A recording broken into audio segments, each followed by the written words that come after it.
السلام عليكم. نتمنى من الله تكونوا بخير على خير. اليوم كتسائلوا انا فين. اليوم انا في مدينه مراكش. كرينا هاد الشقه هذه، ها هي الدخله ديال الباب. حاجتكم هنا كاين حمام فيه الدوش، فيه البانيو، فيه كل شيء بصراحه زوين. ومع الدخله كاين بيت للاولاد ها هو على قدي، وهنايا كاين خويا وولدي، هذا بيت ديال الدراري وفيه الماريو حتى هو. وغادي نجيو هنايا ها هو المشاغب ديال علاء الدين. هذه كليسات كاينين في المراح. هنا كاين الصالون، وهنا كاين غرفه نوم صراحه زوينه. وهنا كاين بلاكار. هذه الطابق الثالث تقريبا. لاكور مهم هويه وزوينه ومشمشه.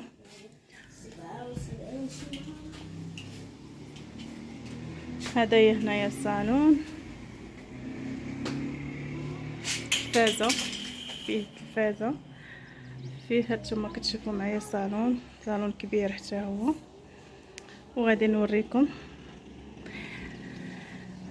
الطبيعه ما شاء الله. يعني في جات هنايا قبل، شوفوا هاد البلاصه كيفاش دايره، شحال زوينه.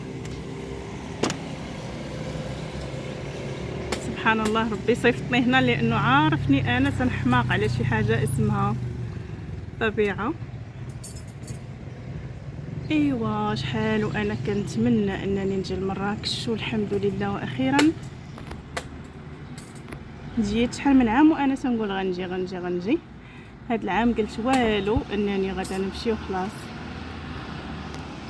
هانتوما كتشوفوا معايا، هو مراكش الصراحه كيقولوا سخون بزاف ديال الناس خلعوني، ولكن صراحه فاش جيت الجو زوين، ديور باردين صراحه زوين جميل بزاف او رائع. فنتمنى انكم تزوروا مدينه مراكش. يلا دخلنا تغدينا ودخلنا للدار نرتاحوا شويه ان شاء الله، وغادي نخرجوا. وفين ما مشيت ان شاء الله راني غادي نشارك معكم. هانتوما حتى القبس هنايا دايرين زوين، تقاليد بلديه.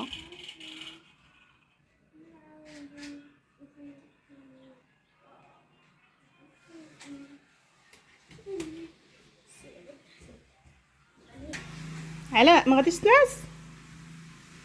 لا ما كنعش. كتنعس غتبقى حاضنه.